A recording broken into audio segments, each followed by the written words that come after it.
পাচার হওয়া অর্থ ফেরতে এফবিআই এর সঙ্গে দুদকের বৈঠক, টাস্ক ফোর্সকে সহায়তা, সমঝোতা চুক্তি সহ নানা বিষয়ে আলোচনা। আন্দোলনে হতাহতের তথ্য চেয়ে দেশের বিভিন্ন প্রতিষ্ঠানে ট্রাইব্যুনালের চিঠি, দ্রুততম সময়ে বিচার কাজ শেষ করার আশাবাদ। সমবায় সংগঠনের হাজার কোটি সম্পত্তিতে রাজত্ব, সাবেক স্বরাষ্ট্রমন্ত্রী কামালের বিশ্বস্ত দোসর আগস্টিন পিউরিফিকেশন। এবার ঠাকুরগাঁও সীমান্তে বিএসএফ এর গুলিতে কিশোর নিহত, থামছে না মৌলভীবাজারের স্বর্ণা দাসের পরিবারের কান্না।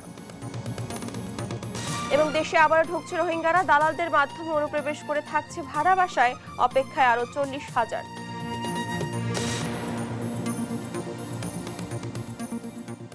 আমন্ত্রণ দেশ জনপদ সংবাদে, দেখছিলেন শিরোনামগুলো, সঙ্গে আছে আমি ডানা ইসলাম। এবার থাকছে বিস্তারিত। পাচার হওয়া অর্থ ফেরত আনা ও পাচার রোধে করণীয় নিয়ে যুক্তরাষ্ট্রের গোয়েন্দা সংস্থা এফবিআই এর সঙ্গে বৈঠক করেছে দুর্নীতি দমন কমিশন দুদক। তবে এ নিয়ে কোনো কথা বলেননি প্রতিনিধিরা। সোমবার দুপুরে এফবিআই এর লিগ্যাল অ্যাটাচে রবার্ট ক্যামেরুনের নেতৃত্বে প্রতিনিধি দলটি দুদক কার্যালয়ে আসে। এরপর দুদকের মানি লন্ডারিং এবং লিগ্যাল শাখার মহাপরিচালক সহ সংশ্লিষ্ট কর্মকর্তাদের সঙ্গে বিশেষ বৈঠক করেন তারা। সভায় মানি লন্ডারিং প্রতিরোধ, কারিগরি সহায়তা ও পাচার হওয়া ফেরত আনতে টাস্ক ফোর্সকে এফবিআইকে সহায়তা করতে পারে সে বিষয়ে আলোচনা হয়েছে। এফবিআই এর সঙ্গে সমঝোতা স্মারক সইয়ের বিষয়েও আলোচনা হয় বলে আভাস মিলেছে।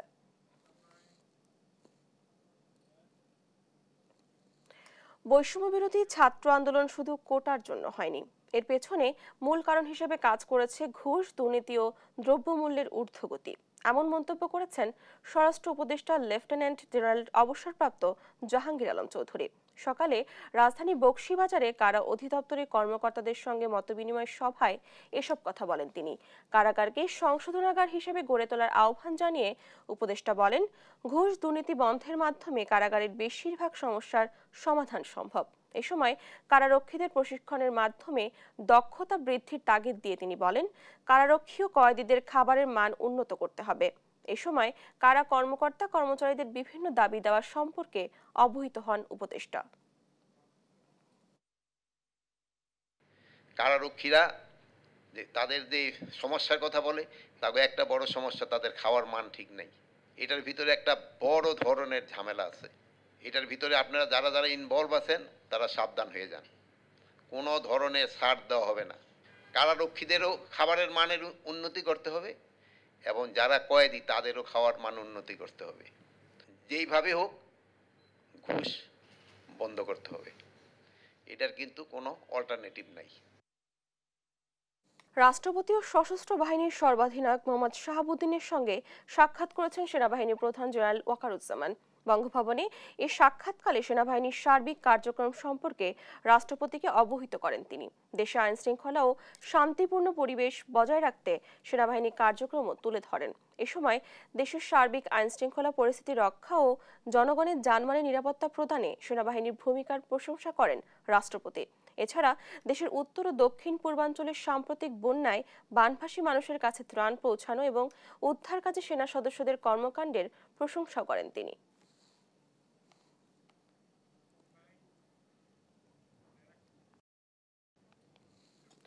গণহত্যার বিচার নিশ্চিত করতে আহত ও নিহতদের তথ্য চেয়ে দেশের সরকারি বেসরকারি হাসপাতাল ও কবরস্থান সহ সব জেলা প্রশাসকের কাছে চিঠি পাঠিয়েছে আন্তর্জাতিক অপরাধ ট্রাইব্যুনালের তদন্ত সংস্থা। বিদেশি আইনজীবীও নিয়োগ দিতে পারবেন আসামিরা। এক্ষেত্রে প্রসিকিউশনের কোনো আপত্তি থাকবে না বলে জানান আন্তর্জাতিক অপরাধ ট্রাইব্যুনালের চিফ প্রসিকিউটর তাজুল ইসলাম। সাবিনা মজুমদারের প্রতিবেদনে দেখুন বিস্তারিত। জুলাই ও আগস্টের গণহত্যার ন্যায় বিচার নিশ্চিতে চিফ প্রসিকিউটর নিয়োগ দিয়ে প্রসিকিউশন টিম গঠন করে সরকার। শুরু হয়েছে আনুষ্ঠানিক তদন্ত। সোমবার দুপুরে আন্তর্জাতিক অপরাধ ট্রাইব্যুনালের তদন্ত সংস্থায় কাজের গতি প্রকৃতি নিয়ে সাংবাদিকদের ব্রিফ করেন chief prosecutor advocate Mohammad Tajul Islam. তিনি বলেন, তথ্য সংগ্রহের লক্ষ্যে ডিসি কার্যালয়, হাসপাতাল, বিশ্ববিদ্যালয় ও কবরস্থান সহ সংশ্লিষ্ট কর্তৃপক্ষকে চিঠি দেওয়া হয়েছে। পাশাপাশি প্রসিকিউশন টিম এরই মধ্যে কয়েকটি হাসপাতাল পরিদর্শন করে তথ্য সংগ্রহ করে। তথ্য চাওয়া হয়েছে গণমাধ্যমের কাছেও। আমাদের তদন্ত সংস্থার লোকেরা পরবর্তী সময়ে গিয়ে ডিটেইল এই সমস্ত তথ্য, প্রত্যেকটি আহত এবং নিহতের পোস্টমর্টেম রিপোর্ট সহ চিকিৎসার কাগজপত্র সহ যারা মারা গিয়েছেন কে তাদেরকে নিয়ে গেছেন, কোথায় দাফন করা হয়েছে, এই যে বিষয়গুলো যাবতীয় তথ্যাদি যা এখানে সংগৃহীত আছে সবকিছু আমাদের তদন্ত সংস্থার পক্ষ থেকে সংগ্রহ করা হবে। স্বচ্ছতার সাথে তদন্ত করার জন্যই এই উদ্যোগ, এজন্য কোনো তড়িঘড়ি করা হবে না। এছাড়া কোনো আসামি যদি বিদেশি আইনজীবী নিয়োগ করে সেক্ষেত্রে ট্রাইব্যুনালের কোনো আপত্তি থাকবে না বলেও জানান চিফ প্রসিকিউটর। আমরা মনে করি যে তারা যদি তাদের বেস্ট ডিফেন্স দেওয়ার জন্য আইনজীবী চান, সেটা দেশি হোক বিদেশি হোক, আমাদের পক্ষ থেকে আপত্তি থাকার কোনো কারণ নেই। সুতরাং এই ব্যাপারে আমি যদি বলেন প্রসিকিউশন টিমের পক্ষ থেকে, আমি বলবো যে না, এটা আমাদের আপত্তির কোনো ব্যাপার নেই। তারা যে ধরনের আইনজীবী চান, সরকারের সিদ্ধান্ত যদি হয়, আর আমাদের পক্ষ থেকে এর কোনো আপত্তি থাকবে না। গণহত্যায় সন্তান হারানো পরিবারগুলো মুখিয়ে আছেন প্রকৃত বিচারের দিকে। শহীদদের রক্তের দাগ শুকানোর আগেই বিচার প্রক্রিয়া শুরু করার আশা প্রসিকিউশনের। সাবরিনা মজুমদার, দেশ টিভি, ঢাকা। সমবায় সংগঠনের ১,৫০০ কোটি টাকার সম্পত্তিতে পূর্ণ আধিপত্য বিস্তার করে রাজত্ব সাজিয়ে বসেছিলেন স্বৈরাচারের স্বরাষ্ট্রমন্ত্রী আসাদুজ্জামান খান কামাল আর তার বিশ্বস্ত দোসর আগস্টিন পিউরিফিকেশন। তারা লুটে নিয়েছেন এই সংগঠনের বিপুল পরিমাণ টাকা। সংগঠনটির মালিকানাধীন রিসোর্টে মদের অবৈধ বার বসিয়ে বছরের পর বছর মেতেছিলেন রঙ্গলীলায়। চাঞ্চল্যকর আরো তথ্য নিয়ে এমি আজিমের রিপোর্ট। স্বৈরাচারী হাসিনার মতোই ব্যক্তিবন্দনায় তৃপ্তি খুঁজতেন তার সেনাপতি থেকে সেপাইরা। সেই পরিতৃপ্তির অদম্য বাসনায় নিজের মুরাল বানান দর্জি থেকে বিলিয়নিয়ার বনে যাওয়া আগস্টিন পিউরিফিকেশন, আর নিজের বিশ্বস্ত সেপাইয়ের খায়েশ মেটাতে সেই মুরাল উদ্বোধন করেন স্বৈরাচারের স্বরাষ্ট্রমন্ত্রী আসাদুজ্জামান খান কামাল। ক্ষমতার জোরে আগস্টিনকে বানিয়ে দেন কালভের সভাপতি। কালভের মূল লক্ষ্য সদস্যদের সঞ্চয় থেকে তহবিল সংগ্রহ, ঋণ দেয়া আর সুদাসলে সেই অর্থ আদায়ের মাধ্যমে ধীরে ধীরে বড় হয়ে ওঠা। এ লক্ষ্যের দিকে সামান্য নজরও ছিল না আসাদুজ্জামান কামাল আগস্টিন চক্রের, বরং তাদের আগ্রহের কেন্দ্র ছিল গাজীপুরের কালীগঞ্জের কালভের রিসোর্টে মদের বার স্থাপন করা। আর সেই কাজ সম্পন্ন করে তারা শুরু করেন মদ বেচা কেনার রমরমা ব্যবসা। ইশতেহারে প্রথম ছিল, আমরা যদি আমাদের প্যানেলে ক্ষমতায় যাই, আমরা প্রথমেই কালভে রিসোর্ট সেন্টার থেকে বার বন্ধ করে দেব। কিন্তু দুর্ভাগ্য, কাল রিসোর্ট সেন্টারে আমরা নির্বাচিত হওয়ার পরে বারই সবার আগে চালু করলাম। পরিচালনা ব্যয়ের নামে হাজার বা লাখ নয়, কোটি টাকা নিজের হাতে নিয়ে নেন কামাল আগস্টিন চক্র। অস্বাভাবিক চড়া মূল্যেই শুধু নয়, নির্ধারিত এক ব্যক্তির কাছ থেকেই জমি কেনার নামে কোটি কোটি টাকা লোপাট শুরু করে তারা। এসব কর্মকাণ্ডে স্বরাষ্ট্রমন্ত্রীর প্রভাব খাটিয়ে পরিচালনা বোর্ডকে সম্মতি দিতে বাধ্য করে আগস্টিন। কিছু পাওয়ার প্র্যাকটিস বা আমাদের বোর্ডের চেয়ারম্যান সাহেবের সেই আওয়ামী লীগ করা বা স্বরাষ্ট্রমন্ত্রী আসাদুজ্জামান খান কামালের পাওয়ারটা অথবা আওয়ামী রাজনীতির পাওয়ারগুলা, এটা আমাদেরকে অনেক ক্ষেত্রে অনেক স্পষ্ট কথা বলতে অনেক সময় আমাদের সামনে বাধা হয়ে দাঁড়াতো। সীমাহীন দুর্নীতি আর অনিয়মের দায় আর জবাবদিহিতা থেকে বাঁচতে কমিটির অধিকাংশ সদস্য গত ২৯ জুলাই পদত্যাগ করে নিজেদের পিঠ বাঁচানোর চেষ্টা করেন। তাতে থেমে যায়নি আগস্টিন চক্র। সমবায় বিধিমালা অমান্য করে আয়োজন করে ব্যবস্থাপনা কমিটির ৮ম জরুরি সভার। মাত্র ৫ জনের এই কোরামহীন সভায় কোঅপ্ট করা হয় ৭ জনকে, জানিয়ে প্রশ্ন তোলে খোদ সমবায় অধিদপ্তরও। স্বৈরাচার সরকারের পতনের পর গত ১৩ আগস্ট ভেঙে দেয়া হয় আসাদুজ্জামান কামালের ছত্রছায়ায় গড়া কমিটি। নিয়োগ দেয়া হয় অন্তর্বর্তী ব্যবস্থাপনা কমিটি। কামাল পালালেও অদৃশ্য শক্তির প্রভাবে এখনও কালভ নামের এই সংগঠনে অশুভ ছায়া বিস্তার করে রেখেছে আগস্টিন পিউরিফিকেশন। কালভের সদস্যদের এখন একটাই দাবি, এই আগস্টিনকে আইনের আওতায় এনে নিশ্চিত করা হোক কালভকে পিউরিফিকেশনের পদক্ষেপ। এম এ আজিম, দেশ টিভি, ঢাকা। কিছুতেই থামছে না বাংলাদেশ সীমান্তে ভারতীয় সীমান্তরক্ষী বাহিনীর হত্যাকাণ্ড।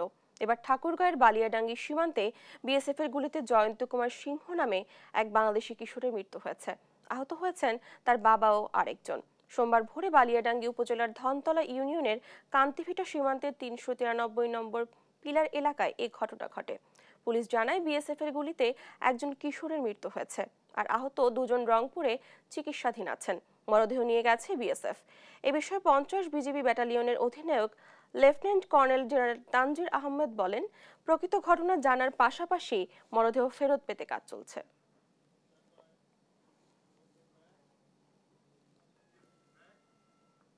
এদিকে মৌলভীবাজারে কুলাউড়া সীমান্তে বিএসএফ এর নির্মমতার বলি স্বর্ণা দাসের পরিবারের কান্না থামছেই না।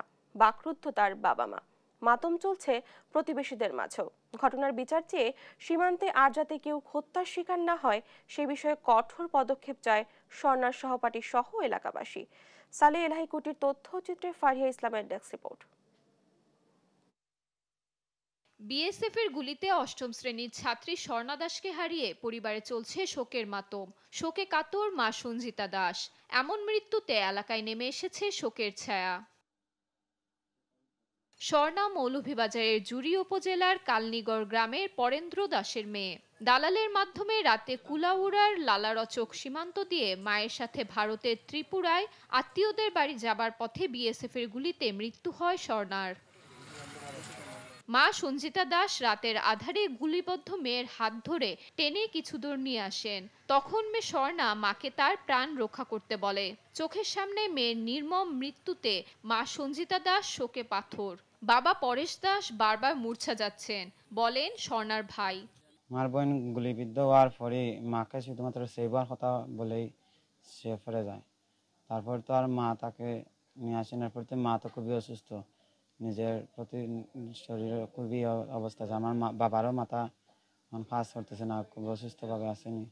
বিদ্যালয়ের প্রাণচঞ্চল মেধাবী শিক্ষার্থীকে হারিয়ে শোকে স্তব্ধ শিক্ষক শিক্ষিকা। অত্যন্ত মেধাবী এবং সৃজনশীল একটি শিক্ষার্থীকে হারালাম। সে আমাদের বিদ্যালয়ের বিভিন্ন সাংস্কৃতিক কর্মকাণ্ড, খেলাধুলা সবকিছুতে সে তার একটা সরব অংশগ্রহণ ছিল। সকল শিক্ষক, ছাত্রছাত্রী ও বিদ্যালয়ের পরিবার আসলে স্বর্ণার মৃত্যুতে আমরা খুবই শোকগ্রস্ত। সেদিন থেকে এখনো আমার মনে হয় যে স্বর্ণা ফিরে আসবে, আমি মেনে নিতে পারছি না। নিরাপদ সীমান্তের দাবি স্বর্ণার সহপাঠীদের। চোখের সামনে আমরা বাসিয়া উঠছে যে তাই কিভাবে মরলো, এটা তো আমরা অনেক দুঃখজনক।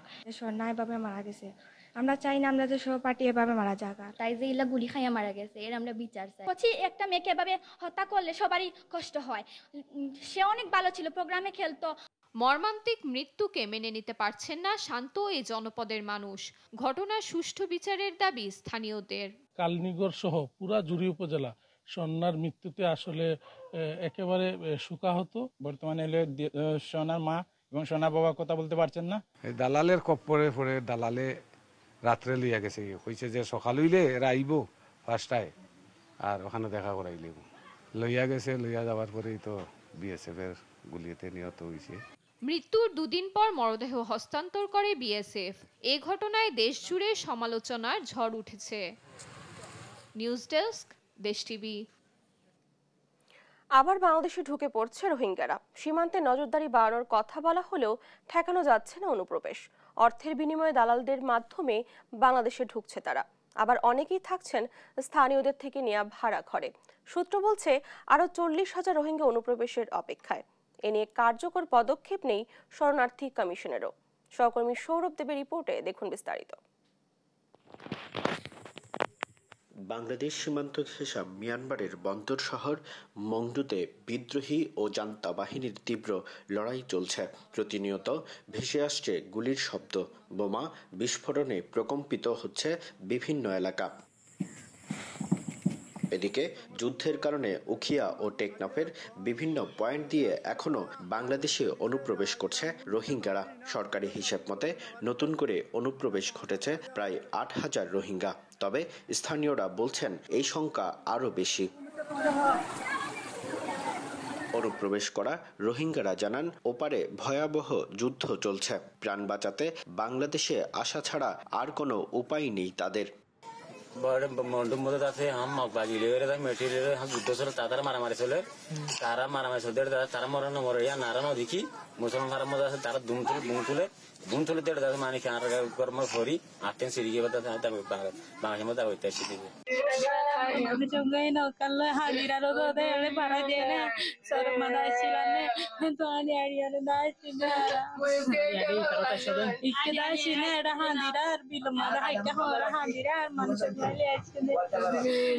স্থানীয়দের দাবি, দালালদের মাধ্যমে অর্থের বিনিময়ে ঢুকছে রোহিঙ্গারা। রোহিঙ্গা অনুপ্রবেশের কারণে আমরা লক্ষ্য করছি টেকনাফের অনেক স্থানীয় মানুষও তাদের বাসা বাড়িতে রোহিঙ্গাদেরকে জায়গা দিচ্ছে টাকার বিনিময়ে। অনেক দালালরা কিন্তু মায়ানমার থেকে কিন্তু রোহিঙ্গাদেরকে আনতেছে। জ্বালা যন্ত্রণায় আছি। আমি গত পরশু দিনে কিছু উত্তর মাথার থেকে বাগানের ভিতর থেকে ধরে দিলাম।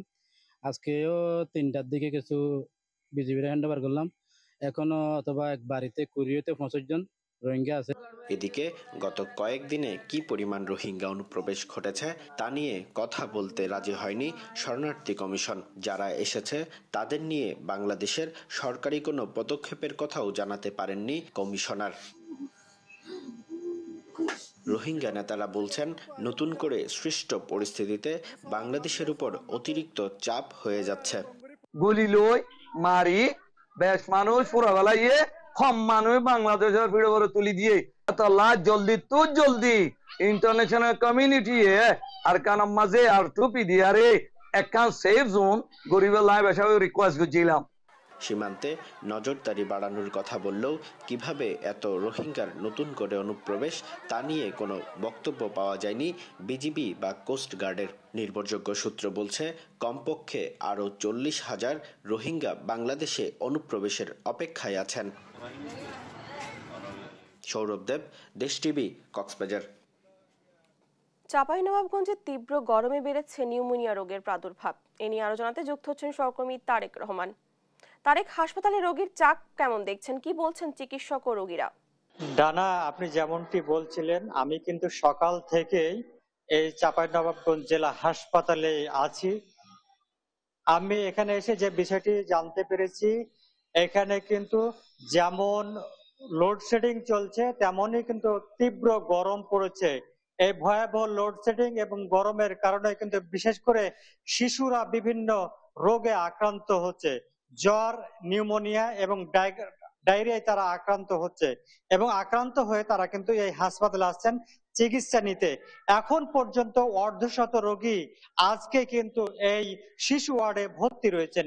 এছাড়া সকালে আমি যে বিষয়টি জানতে পেরেছি যে আউটডোরে কিন্তু প্রায় 1.5 শতাধিক রোগী শিশু নিউমোনিয়া সহ বিভিন্ন রোগে আক্রান্ত হয়ে তারা চিকিৎসা নিয়েছেন।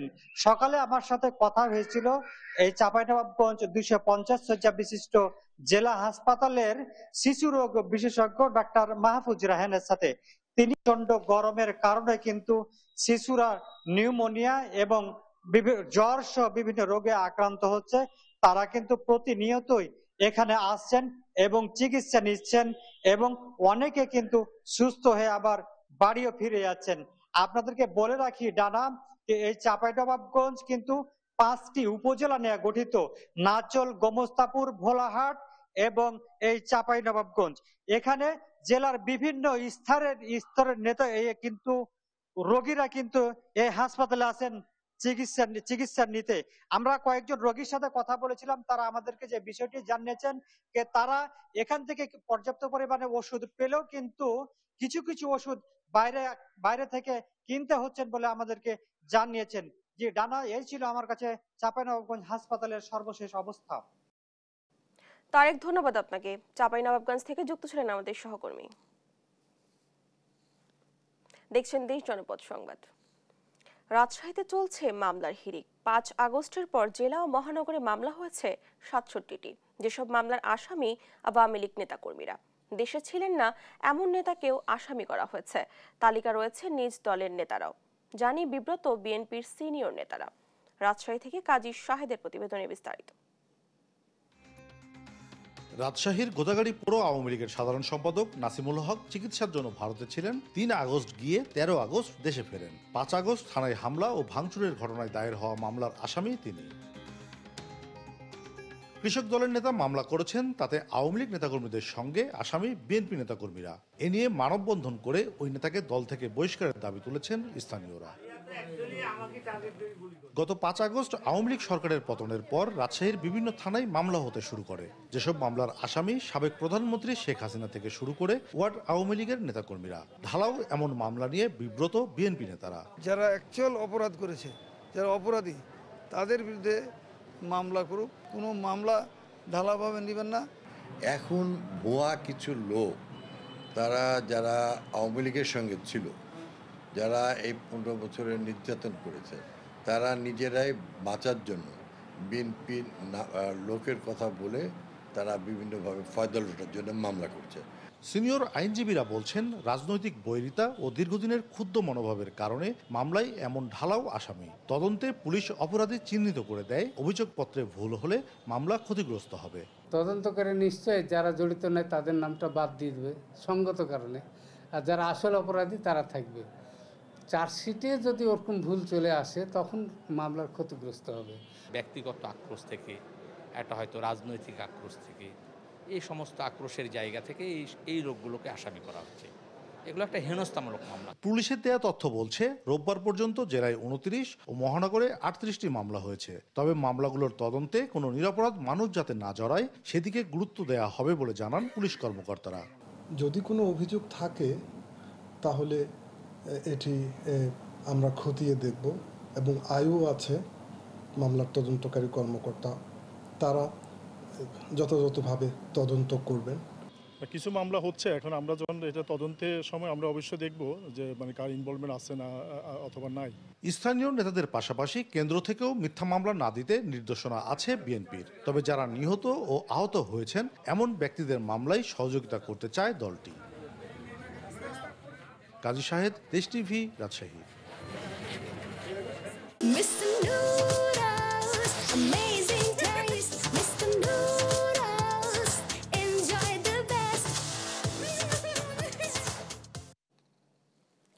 কুষ্টিয়ার বালু সম্রাট আওয়ামী লীগ নেতা মহিদুল ও তার ভাই যুবলীগ নেতা মাহাবুল 2014 সালেও তাদের তেমন কিছু না থাকলেও গেল 10 বছরে আওয়ামী লীগের যুগ্ম সাধারণ সম্পাদক হানিফ ও তার ভাই আতার প্রভাবে হয়েছেন হাজার কোটি টাকার মালিক। নিজস্ব সন্ত্রাসী বাহিনী গড়ে চাঁদাবাজি, টেন্ডারবাজি, বালু মহল দখল সহ গড়েছেন ত্রাসের রাজত্ব, ঘটিয়েছেন গুম খুনের মতো ঘটনাও। ইরফান রানার ক্যামেরায় কুষ্টিয়া থেকে নাহিদ হাসান তিতাসের রিপোর্ট। কুষ্টিয়ার 15 নং ওয়ার্ড আওয়ামী লীগের সহসভাপতি কাউন্সিলর বালু সম্রাট মহিদুল ও তার ভাই যুবলীগ নেতা মাহাবুল 2014 সালেও তাদের ছিল না তেমন কিছুই। গত 10 বছরে আওয়ামী লীগের যুগ্ম সাধারণ সম্পাদক হানিফ ও তার ভাই আতার প্রভাবে মহিষের গাড়ি চালক মহিদুল ও মুদি দোকানি মাহাবুল শূন্য থেকে হয়েছেন হাজার কোটি টাকার মালিক। নিজস্ব সন্ত্রাসী বাহিনী গড়ে চাঁদাবাজি, টেন্ডারবাজি, জবরদখলের মাধ্যমে হয়েছেন শতাধিক ট্রাম ট্রাক, 40টি ট্রলি, 10টি মাটিকাটা এক্সকেভেটর, 2টি স্পিডবোট সহ বিলাসবহুল একাধিক গাড়ি ও বাড়ির মালিক। একক হস্তে কুষ্টিয়ার বালিমহল দখল করে গড়েছেন ত্রাসের রাজত্ব। হানি পাতা এর ছত্রছায়ায় থাকি এই ঘাট, বালির ঘাট হাজার হাজার কোটি টাকার একটা সম্পদ করে নিয়েছে। এই আতার হানিপের দ্বারা তাই দুইজনের সহযোগিতায় তারা এইগুলো করে তোলা শিখ পাইছে। 100 টাকা ট্রাকের মালিক হয়ে গেছে, ভাটা আছে, ভাটাও হয়ে গেছে তার। আগে ছেলেকে আগে ছিল 8টা ট্রাক, 8টা ট্রাকের থেকে অনেক ট্রাক বানানো হচ্ছে।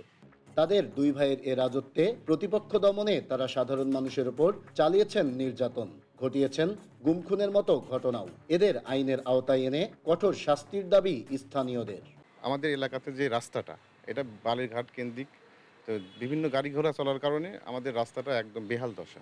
তো এই বিষয় নিয়ে আমি জাস্ট একটা ভিডিও আপলোড করার কারণে তারা এবং মহিদুল কমিশনার এবং তার দলবল সহ এবং তার ছেলে মেহেদি সহ আমাকে ধরেন আমার উপরে প্রহার করে, আমার সঙ্গে গ্যাঞ্জাম হয় এবং আমাকে ওই সেই ভিডিওটাকে ডিলিট করার জন্য চাপ দিয়ে ডিলিট করানো হয়।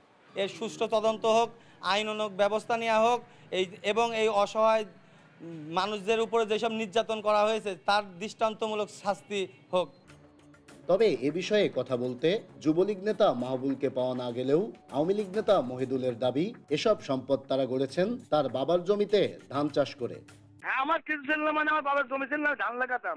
এখন আমি 5,000 কোটি টাকার মালিক, 5,000 কোটি টাকার। এত কথা আমি বলবো না, আমার কেস না দুটোকে কেস দিয়ে আমার চেক করে দেখেন।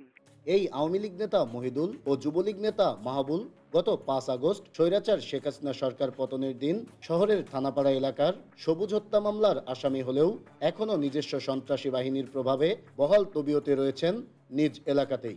এদেরকে দ্রুত আইনের আওতায় আনার দাবি স্থানীয়দের। নাহিদ হাসান তিতাস, দেশ টিভি, কুষ্টিয়া। দেখছেন দেশ জনপদ সংবাদ। দেশের কয়েকটি শিক্ষা প্রতিষ্ঠানে নানা দাবিতে বিক্ষোভ করেছেন শিক্ষার্থীরা। রাজশাহীতে অভ্যন্তরীণ ব্যবস্থায় পরীক্ষা নেওয়ার দাবিতে নার্সিং কলেজগুলোর শিক্ষার্থীরা কর্মসূচি পালন করে। শিক্ষাঙ্গনে অস্থিতিশীলতা সৃষ্টিকারীদের শাস্তির দাবিতে রাঙামাটিতে এবং মাদকের বিরুদ্ধে লালমনিরহাটে বিক্ষোভ করেছে শিক্ষার্থীরা।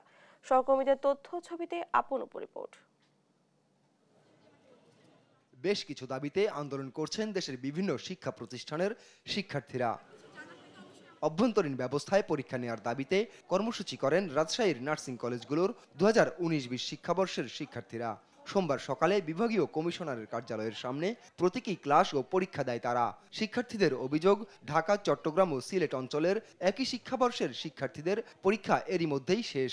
সেপ্টেম্বরের মধ্যে পরীক্ষা ও ফলাফল না পেলে তারা 6 মাসের ইন্টার্নশিপ করতে পারবেন না। আমাদের দাবি এখন নির্দিষ্ট সময়ে যাতে আমাদের পরীক্ষাটা হয় এবং অভ্যন্তরীণ মূল্যায়নের মাধ্যমে যেন অক্টোবরের আগে। একটা নার্সিং প্রফেশনের সবচেয়ে গুরুত্বপূর্ণ হচ্ছে লাইসেন্স পরীক্ষা। এই লাইসেন্স পরীক্ষা ছাড়া এই যে আমরা 6 বছর বা 5 বছর পড়লাম এর কোনো বেনিফিটই নাই। 4 বছরের কোর্স 6 বছরে শেষ করতেছি, সেখানে এখনো যদি আমাদেরকে আরো ডিলে করা হয়, এমনিতে আমাদের 1 বছরের সেশন লস হয়ে গেছে অলরেডি, আরো হইলে তাহলে আমাদের যে ক্যারিয়ারে বড় ধরনের একটা ইফেক্ট পড়বে। বিভাগীয় কমিশনার জানিয়েছেন, ইতোমধ্যে স্বাস্থ্য মন্ত্রণালয়কে শিক্ষার্থীদের দাবির বিষয়টি জানানো হয়েছে। নির্ধারিত সময়ের মধ্যেই শিক্ষার্থীরা পরীক্ষায় বসতে পারবেন। আশা করি যে আজকের মধ্যে এটি সই হয়ে গেলে ওনারা পরীক্ষাগুলো নিতে পারবেন। আমরা আশা করি ছাত্রছাত্রীরা নির্ধারিত সময়ের মধ্যে তার পরীক্ষাগুলো শেষ করতে পারবেন। এবং তাদেরকে বলেছি, তোমরা যদি আমার দপ্তরে আসতে চাও তোমরা বই নিয়ে আসবে, যাতে পরীক্ষা শুরু হলে তোমরা পরীক্ষার পিছানোর জন্য আবার আন্দোলন করতে না হয়। এদিন মাদক ব্যবসায়ীদের রুখে দিতে লালমনিরহাটে বিক্ষোভ ও মানববন্ধন করেন শিক্ষার্থীরা। সোমবার দুপুরে খুনিয়াগাছে স্থানীয় শিক্ষা প্রতিষ্ঠানের শিক্ষার্থীদের সঙ্গে অংশ নেন সচেতন নাগরিকরাও। আমাদের এখানে কিছু মাদকাসক্ত মানুষ আছে আমাদের গ্রামে, তাদের বিরুদ্ধে আমরা দাঁড়িয়েছি। একজন যদি মাদক সেবন করে তার জন্য একজন পরিবারও নষ্ট হবে এবং একজন পরিবার থেকে ধীরে ধীরে আমাদের পৃথিবীটাও নষ্ট হয়ে যেতে থাকবে। আমরা সেই জন্য এখানে দাঁড়িয়েছি। শিক্ষাঙ্গনে অস্থিতিশীল পরিস্থিতি সৃষ্টিকারীদের শাস্তির দাবিতে বিক্ষোভ করেন রাঙামাটির রানী দয়াময়ী উচ্চ বিদ্যালয়ের বর্তমান ও সাবেক শিক্ষার্থীরা। সোমবার সকালে মিছিল নিয়ে শহরের প্রধান সড়ক ঘুরে জেলা প্রশাসক কার্যালয়ের প্রধান ফটকে এসে সমাবেশ করে তারা। আমাদের অনুদান স্যারের মতো স্যার স্কুলে হয় না, উনি আসার পর থেকে আমাদের স্কুলে শৃঙ্খলা সুন্দর করেছে। তার কারণে আমরা অনেক খেলার মধ্যে আমাদের স্কুলে অনেক ব্যাচ চাই, আর কত হোক এটা আমরা চাই না।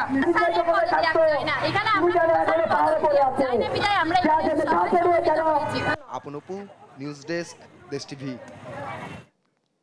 বাগেরহাটে পিকআপ ভ্যান ইজি বাইক সংঘর্ষে বাইকের 5 যাত্রী মারা গেছে।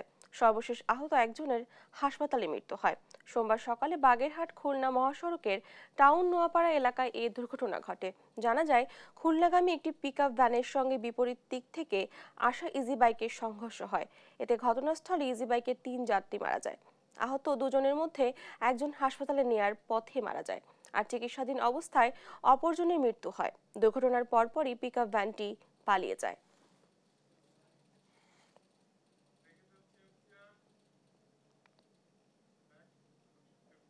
দেখছেন দেশ জনপদ সংবাদ। রাঙামাটির লংগদু উপজেলার পাকুয়াখালীতে 35 জন কাঠুরিয়া হত্যার বিচার, পাহাড় থেকে অবৈধ অস্ত্র উদ্ধারের দাবিতে খাগড়াছড়িতে বিক্ষোভ করেছে নাগরিক পরিষদ।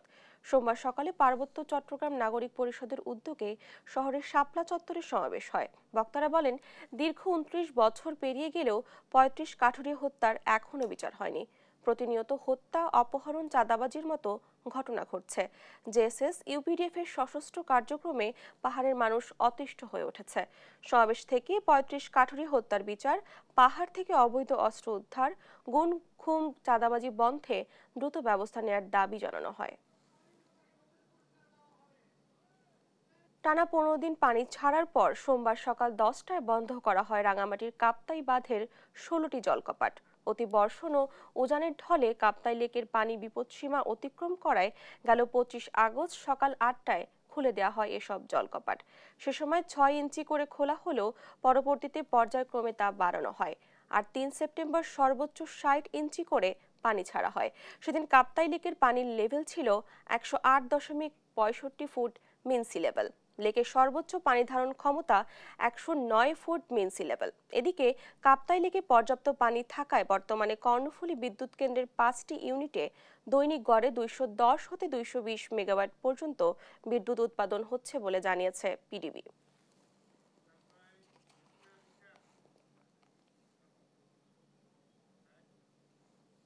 এ পর্যায়ে দেশ জনপদ সংবাদ শিরোনামগুলো জানিয়ে দিচ্ছি আরেকবার।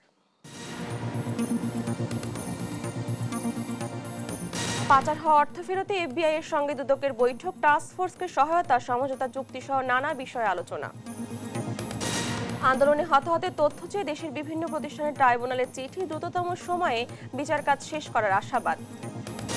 সমবায় সংগঠনের হাজার কোটি সম্পত্তি রাজত্ব সাবেক স্বরাষ্ট্রমন্ত্রী কামালের, বিশ্বস্ত দোসর আগস্টিন পিউরিফিকেশন। এবার ঠাকুরগাঁও সীমান্তে বিএসএফ এর গুলিতে কিশোর নিহত, থামছে না মৌলভীবাজারের স্বর্ণা দাসের পরিবারের কান্না। এবং দেশে আবারও ঢুকছে রোহিঙ্গারা, দালালদের মাধ্যমে অনুপ্রবেশ করে থাকছে ভাড়া বাসায়, অপেক্ষায় আরো 40,000। এই ছিল এখনকার দেশ জনপদ সংবাদ। পরে বুলেটিন দেখার আমন্ত্রণ রইল। এছাড়া দেশ টিভির সর্বশেষ সব খবর পেতে ভিজিট করুন www.desh.tv। ফেসবুকে আমাদের সঙ্গেই যুক্ত থাকুন দেশ টিভি অথবা দেশ টেলিভিশন পেজে। সর্বশেষ সব ভিডিও পেতে ইউটিউবে আমাদের হ্যান্ডেল @দেশ টেলিভিশন অথবা @দেশ টিভি নিউজ লিখে সার্চ করুন। ধন্যবাদ সবাইকে।